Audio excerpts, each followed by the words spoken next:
Okay, so hello everyone and welcome to our alumni career talk with focus on luxury management. My name is Viola Hilmer. I'm head of alumni relations at IUM. And today I'm very pleased to welcome our alumna Solène Martin, who graduated in 2017 at IUM with a master's degree in luxury management and who's working today as a general manager at Lamantin Beach Resort Spa, managed by Accor in Sali, Portugal and Senegal. I hope I pronounced that well. Perfectly. So, Solène, I'm glad to have you on the call. I'm also very happy to welcome our current Master in Luxury Management student with specialization in hospitality and event management, who has kindly agreed to moderate this interview. So hello, Asia, nice to see you here. Hi.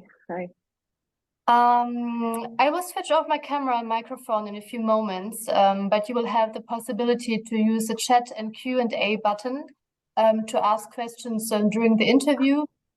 Even if it would be best that you wait until Asia asks all the questions, then we will have a Q&A session at the end. So you can use the raise hand button as well, for example, if you want to use the microphone and ask a question directly to Asia or to Solène. So I would say, let's start. I switch off my camera and I let you take over, Asia. Thank you, Viola. Okay. So thank you, Solène, for being here this evening. If we can start with the beginning, could you please tell us a little bit your career path since you've left IUM? With pleasure. So first of all, I'm really glad to be here with you. So I started as a receptionist trainee. First of all, just before I was in IUM. So that was the first experience in hospitality I had.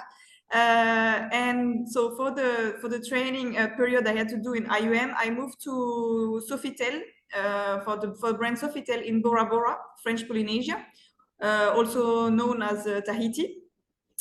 So at the opposite side of the world, and I started there as guest relation manager, a job that I did during 4 months, and then at the end of the training period, I started. They asked me to move as a duty manager. So duty, often you have the manager on duty in hotels during the weekends or during some period when the other manager are not here. In Bora Bora, it's a bit different. We had this system, but during the night. So I was working from 6 in the evening to 6 in the morning. And I was really polyvalent because I was doing all the kind of job all the other managers were doing when they were here during the day. So I've learned a lot during this period. After this, the head of the housekeeping decided to leave Bora Bora, and then I say maybe I can try. I never did this before, so they accepted it. So I did this job again during 6 months, and after all this operation, I would say job that I did on the field because it was a real operational job. I did. They offered me a promotion, and I was operation manager for the Sofitel private island, which is one of the 2 Sofitel because there are 2 hotels, 31 rooms, gastronomic restaurant, private islands, on boats. Well, it was beautiful. So I did this, and at the same time, I trained myself with the general manager over there, and she explained me everything about finance, about human resources, about all the aspects you do not have when you're operation manager. And 6 months later, she decided to leave, and Accor in the region of Tahiti asked me to handle the job of general manager during the period they were looking for a new GM. So I was officially named general manager when I was 22 years old for the first time. So it was a great opportunity, really hard, because of course I didn't have the experience of a kind of a real general manager, but it was the period of my life when I've learned the most, and where I had to change myself because I had to adapt a lot and to move on some decision that I never had to take before. And after this, after 6 months, a GM arrived. So I was operation manager again, so number 2 of the hotel, which is not really my character. So I told him I will do everything, all the passation you need, all documents, everything. And then when you're ready, I'm gonna move. And at this time I quit, and I found a place in Senegal, so in Lamantin at this time, and I was recruited as a number 2 of the hotel, so same operation manager, which I did. And after 2 years, they give me the kind of keys of the hotel. And then since October, the hotel was sold and we moved to Accor. So we are now Lamantin Beach Resort and Spa, managed by Accor. And we will be Movenpick, I think, in July or September, so in few months. So we are at the moment handling all the rebranding of the hotel, and I'm general manager since October. That is very, very impressive. We've got a lot of things to be envious about in that career path. So can you explain to us a little bit, now that you're general manager at the Lamantin Beach Resort and Spa, what is your daily work routine like over there? To be honest, what I like in my job is that there is no routine. And I think in a general manager, when you're a general manager in a resort, for business hotel, it's different, but I cannot speak about it because I'm not in my market when I'm in a business hotel. So when you are in a resort hotel, you have no routine. There are some tasks that you have to do every day. For example, human resources. I'm working every day with the head of human resources to handle all the problems, issue, very good news and bad news and everything. Of course, procurement, because you need to accept, to sign, to negotiate all the procurement for the hotel. And of course, finance is part of it. You need to pay everyone you are working with.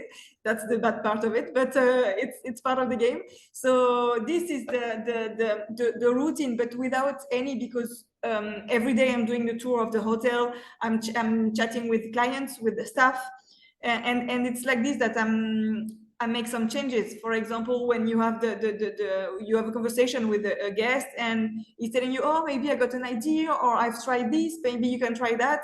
And it's with critics, but constructive critics, that you are going more and deeply in quality. So that's the huge part of my job. That's go in my hotel and see every day how we can improve ourselves. And see if the team is going to be well for the day, if everything is all right. Wow, so obviously you need to be very flexible. Exactly. There is no. That is. Sometimes people ask me, at what time do you start? At what time do you finish? And I say, I don't know these 2 words. It doesn't. Yeah, when you basically have to sort of be there all the time, even if it's mentally, even if it's during your sleep, you still have to be there all the time, right? So no people, sleep and flexibility. Yeah, and people in the resort, they like, it's something you like when the GM is coming to tell you, hi, how are you? How is it going? How is it going your stay and everything? So you have to be here, even if it's not work, even if it's not a job, as I'm saying. I'm working under the coconut trees, so it's not that bad, and under the sun, but you have to be here. Yeah, your presence is appreciated as a gesture. Okay, so what are the skills do you think are required to do the job that you're doing right now? I think first of all, patience above all. If you do not have patience in what you are doing, you cannot do it, because it's not that you are here during 6 hours or 8 hours and then you move and you go home. It's, if you don't like it, you will never manage to do it. And I think it's working for every sector and every job in the world, but for the moment, why I'm staying in the hospitality sector and why I choose it, it's because I love it, and I love to stay with my teams and to be with my clients. So even if it's more and more difficult, because people are starting to be a bit weird, you know. They say, okay, we will put online and internet and everything. So sometimes it's not really easy every day, but I think patience above all, and after all, rigor. Because if you're not rigorous, you will never manage to have a high quality every day. Yeah, strength of mind, maybe strength of character as well. To leadership is seems very important as well. How big is the team you're managing right now? At the moment, we are 260 employees. Wow, that's quite impressive. Okay. The thing is that you need to know all the people, because you need to understand them. And some are gardeners, and then you have waiters, and then you have security, the spa. Every department, they are all my team. So I need to know them, and I need to know what are their work day and how it's working, and if they do not have the right thing to work, how can I change this and everything. That's the main part of the human resources. Yes. Wow. So do you like offer them, for example, help professionally when it comes to try to build their career, or would that not be part of your job? Would they have their own managers sort of to do that with them? For me, that's the most important thing.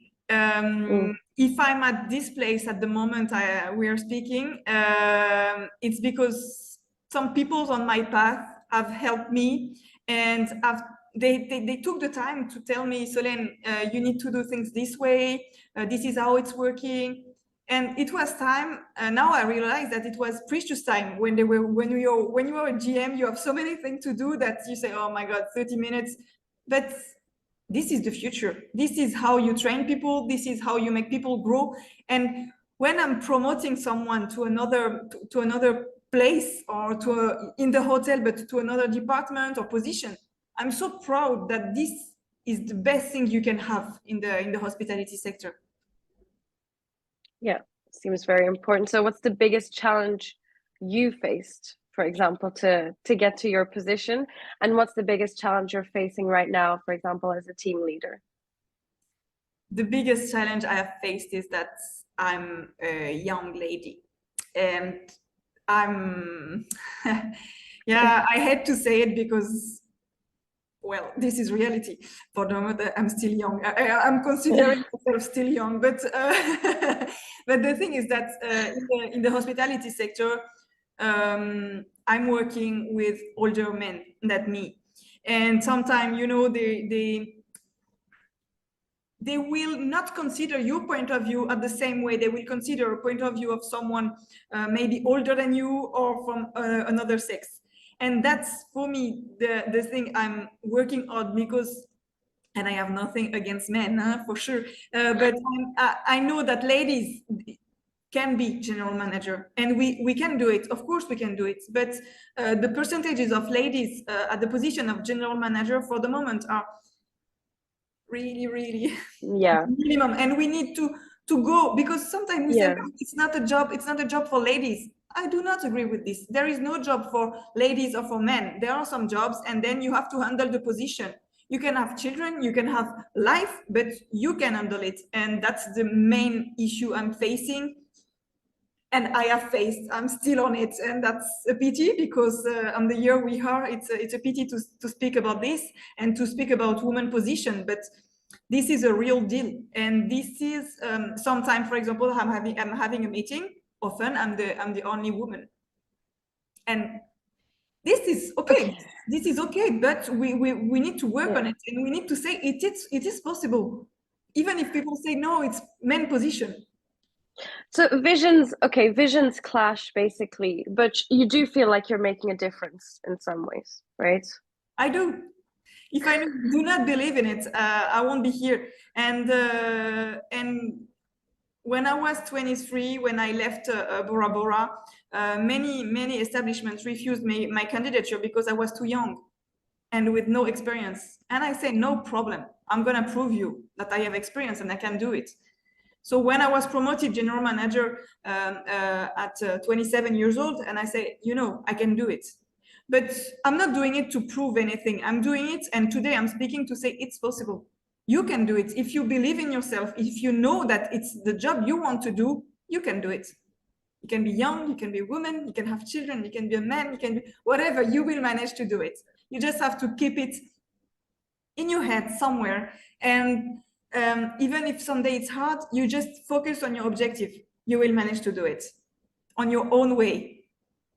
Well, it's quite impressive where you've ended up for now. So it's we wish you nothing but the best in the coming years. But so talking about you being a woman and being in the hotel industry, do you feel like your salary in any way has been impacted?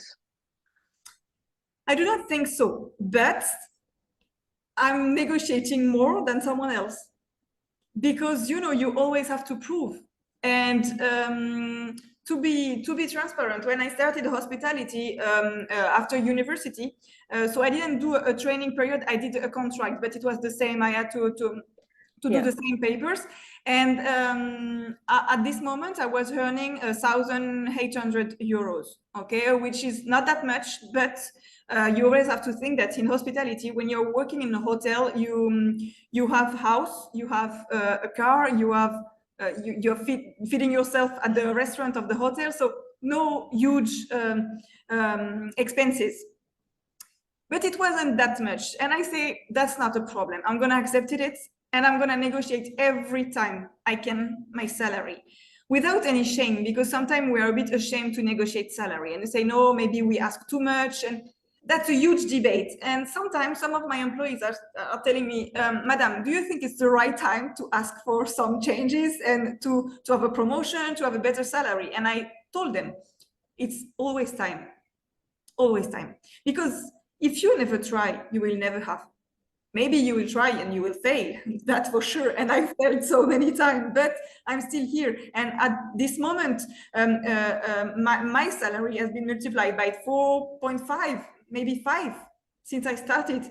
So hospitality is not the place where you earn the most of the money, but you have a quality of life that you won't find in another job. For example, I'm managing actually the resort, and I have my own house in a private residence with a pool, with my car, with everything I can have, no expenses. So my salary is going directly in my pocket. And that's the thing and I wasn't aware of this when I was a student, you need to always think that it's not only money. Just check all the different things you can have around the salary that can help you to live and to grow. And ask for, I always on each negotiation, I always ask for trainings, formations, exchange trip to see how is it going on another place, how people are doing in another place. And I think that's the best way to learn and to grow. Were those the expectations you were having when, okay, so when you negotiate, obviously those are the expectations you have, your expectations of the job, what you're doing as a general manager, did you think that was what you were going to do, or you realize that you're doing much more than what you thought you were going to do, for example? I think, the iceberg, there is always the island part of it. I think that's for everything, for every situation in life, it's working. Well, there are so many things. For example, the legal part, all the insurances, everything. Yeah. Well, that's not my passion, but I have to do it. That's part of the job. So, well, for this, I was saying, yes, you have to do it. I didn't imagine that it was taking so much time during the not maybe the day, but during the month or during the year. So that's part of it. But if not, I think when you grow in a hotel, you know the different jobs around you, and you realize pretty quickly that this job is part of it. Like, they're working 8 hours really hard and then they can go home, and for him it's much about be here, but maybe 12 hours a day. And then, so I think I was measuring pretty well the work I will have to handle, and I think that's what I wanted. My objective when I left IUM, I told my parents I will be general manager before 28. So now I got another objective. That's done. That's check. And now, Check, succeeded your job. Now I have to move on. No, but that's important to have an objective, because like this, your path and your choices during your career, even for small formation, for small trainings, you will have to make some choices. And if you don't know where you are going, it's much more harder to choose. Yeah, exactly. Yeah. So you think Monaco had an IUM had an influence in how you organized your life as well? IUM, when I was there, made me understand the importance of the réseau, like how you work with people, how you can discuss with people, how you can go out with people for working reasons, and for not working reasons also a lot, but but this we will keep it away. No, but Monaco, if I can just describe it in few words, is that made me understand how relation in the work, professional relations, are important. The word of hospitality is so small, you cannot even imagine. I've seen some clients that I have welcomed in Bora Bora. I've found them here in Senegal. Like how it's like the probability. I found some tour operators, some agencies working here. Okay, the probability is higher, but Higher, yes. still, this word is really small. So when you leave properly. When you stay in a good manner. Like I'm not saying that you have to calculate everything, but of course, and Monaco, for me and IUM was, I think it was the relation we had with all the professionals we met during the year I was there, and their experiences. And every time they were saying, yeah, I've met this guy 10 years ago and I'm still in contact, and I've met this guy in a networking party and we're still in contact. And whoa, like I said, yeah, you just not meet and say goodbye and at the end of the game. No, that's not the point. The point is that you will entertain this relation, and you will see people following you on LinkedIn, and you will follow some people saying, oh, now you are, I don't know, in China. What a great experience. But you know, I have a trainee, he wants to see China. Do you have some position? And it will help you every day. Yeah. It's a real thing. And I didn't believe this before. And then after, for me, the impact, first of all, was if I found a contract instead of a training period in Sofitel, it was thanks of the name of the school. This is for sure. I know it, and that's a really good thing. Because they were confident, you know, Sofitel was confident. And because sometimes when you are looking for a position as a guest relation manager, you need someone you be confident in, because this will be the person who will speak with the clients.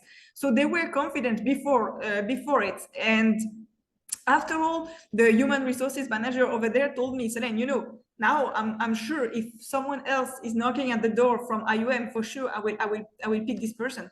So yes, I think it's the importance of the relation and the way you act and you react with and you entertain the relation with people. No, of course, that's very important. And they keep, you know, of course, IUM has a way of telling you your network is your net worth. This is something that we hear all the time. So we'll keep that in mind for ourselves and see how successful we become using this.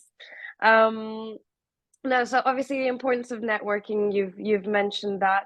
The clients you said, I thought that was quite impressive from Bora Bora to Senegal. So what type of clients are these? Can you tell us a little bit more about them? Sure. So first of all, you cannot compare. And that's why I made this choice, is that I'm always choosing destination where I cannot compare with the destination before. Like this, there is no, oh, but why did I move? Or no, it's different. Like this, it's different, and you start again. So that's my choices. And sometimes it's a bit, some people are like, what was the idea? You were in Bora Bora and you arrived to Senegal. I'm making these choices because for me, hotel management is pretty easy. You give a bed, food to your clients. That's the part of the job. Now you can do it on economy way, Ibis, or I don't know, Novotel, stuff like this. And you can do it on a luxurious way. Okay, you're going to Four Seasons, you are going to Mandarin Oriental, you are going to whatever. And I said, I want to try a destination where clients are discovering and experiencing something new for them. And I said, why not Africa? At least I'm sure it will be an experience for me. So I had to adapt myself to a new culture, religion, way of thinking. I'm in a country where women are not at the best place compared to men. Yes, I'm choosing difficulty. I'm looking at, yeah, choosing difficulty. Like, even if it wasn't hard enough, I'm choosing a destination with it's even harder. But I think the way you adapt yourself, the way you will adapt your management, and the way you will adapt your way to clients, it's the most important. In Bora Bora, I had a lot of Americans, Italians, honeymooners. They were all like love to love, and it was beautiful, and you know, like a cliche, no, a real one. Like, it's not a cliche, actually. It's a real word. Here, I'm more about clients. So two possibilities. The local one, they come and they use Sally as we have in France, Saint-Tropez, Monaco, La Côte d'Azur. They use it as a way to leave the capital, so Dakar, and to move for the weekend or for holidays. And second of all, you have the tourists. And tourists, they are coming to discover something new.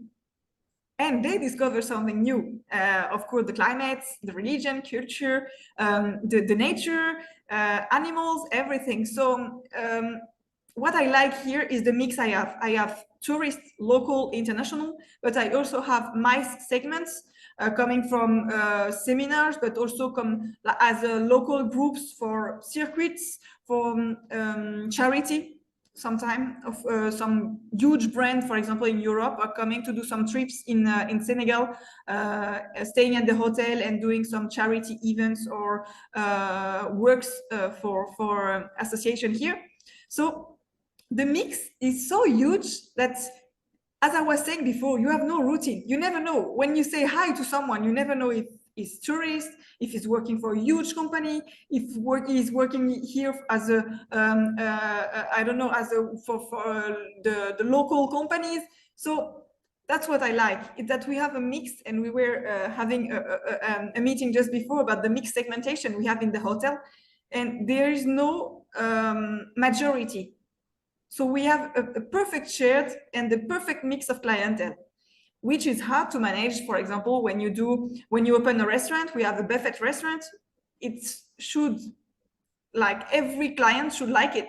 And it's hard because you do not have the same expectation when you are discovering a country, when you are local, when you are coming from Africa, but not Senegal, but you want to taste Senegal recipes. So this is part of the magic of the job, I think. Trying to adapt to everything and everybody, yeah. To understand. And to understand. Is that what you, yeah, and to understand, is that, so what do you say you would love the most really about your job? One word maybe to describe it, if you have one word, 3 maximum. To see the stars in the tourist eyes when they arrive, and they like the place they are, and they like the country and the atmosphere. Like when they told me, Solène, we will be back. That's when you know you've won them over. Yeah. Yeah. You've won them over and you're doing an excellent job then. Wow. Yeah, it's the thing you said, like you've made the wow effect. As we always speak, the wow effect is that it can be good, but sometimes when you have this wow, you know that you have done your job more than correctly, and you have to continue on this path. It's not every day. Sometimes it's not going as you want, but that's part of life. Yeah, I mean, it's the little challenges, it's also the big challenges that sort of make you or break you, and but can really help to make you become who you are.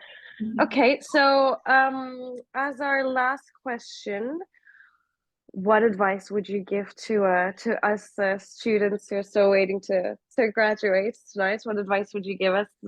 We've just had the capstone project presentation, so okay. We have to choose now our internships and sort of get moving with that. So yeah, what advice would you give us? Follow and believe on your own path. No one will make it for you, and do not listen to people say, oh, it's not the way you will manage to obtain this position. There is no way. It will be your way, and you will make it. If you believe in it, if you like it, you will make it. Because often people are telling me, oh, but from where are you coming? Food and beverage? And then I'm saying, no, I started as guest relation. They look at me like they're surprised. I've done my own way to the position I handle at this moment. And if I'm okay, if I've done it, is that everyone can do it. But you need to believe in it. And okay, it won't be pink every day, of course not, but you will manage to do it. And the choice of your training period and of the stage at the beginning is really important, because you cannot choose something because you have to choose. Choose it by passion, choose it because you want to discover this, choose it because you believe it will help you in the future. If not, don't go.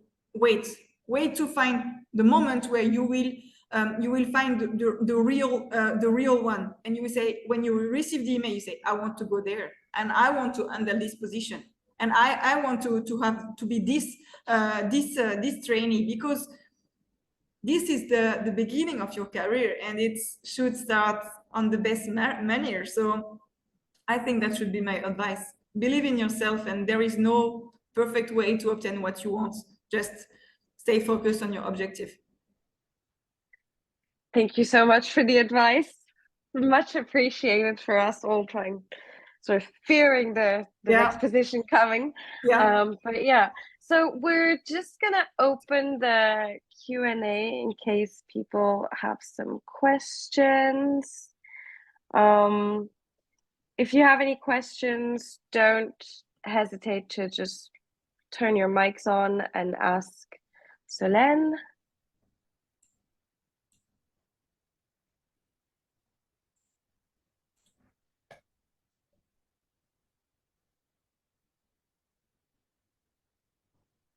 Okay, I don't think there's any questions for tonight. It's quite a small group, because I tell you, you've moved to the right destination. We're having a lot of trouble here with the trains and strikes and whatnot, so it's become very difficult. If you have something else to tell us that could help us in our careers as well. Otherwise, we do not want to take up more of your time, so up to you. Maybe just one thing. When I was a student, I hesitate a lot about writing on LinkedIn or contacting alumni to ask questions, to ask for a short call, 10 minutes, 15 minutes. And I think you shouldn't hesitate, because as I said, without some people on my way, I won't be here at this moment. And some of them are alumni of the IUM. So do not hesitate. I'm speaking for me, but I'm sure many alumni will share this point. Do not hesitate to go ahead and ask questions and contact people on LinkedIn or whatever, on networking parties. Or you go. People won't say, I don't want to answer you. They will help you and try to do their best to give you the best advice with the small experience they have. Yeah, I mean, IUM is a small community in the end, so I do feel like people are quite willing to help, and you do see a lot of alumni here and there coming back to the university and giving a few speeches. No, it's interesting. Well, thank you so much, Solène, for everything. Pleasure. Thank you very much for all the questions. And it was so nice to see you. I wish you all a nice training period, and I hope you will find the stage you like and everything. So I wish you all the best, and do not hesitate to contact me on LinkedIn if you have any question or anything, and I can help for. Okay, well, thank you so much, Solène, and have a lovely day. Yeah, it's still day here. Have a good evening and good luck with the trains. Bye bye. Thank you very much. Goodbye. Bye.